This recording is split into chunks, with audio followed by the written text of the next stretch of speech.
Hi guys! Welcome back to my channel. Ito na nga, ang inaabangan ng lahat. Akala nila hindi mangyayari.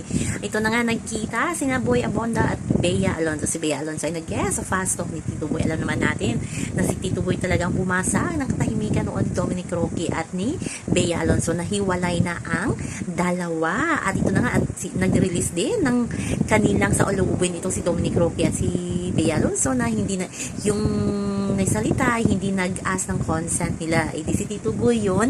So, ito na nga, nangyari na ang kanilang pagkikita at mukhang yayakapin sana ni Bea si Tito Boy pero hindi siya pinayakap ni Tito Boy. Bagkos, pinaupo muna siya nito at nagtanong si Tito Boy, pasimpleng tanong kung pwede ba niya mahag ang isang Bea Alonzo. So, tapos ng issue ni na Tito Boy at ni Bea Alonzo. At nagpasalamat naman itong si Bea Alonzo kay Dominic Roque sa mga happy at bad memories nilang dalawa kasi naka-move on na daw siya moving forward. So, yan lang po guys ang ating update sa ngayon. At ang ganda ng way ito swirl, di ba?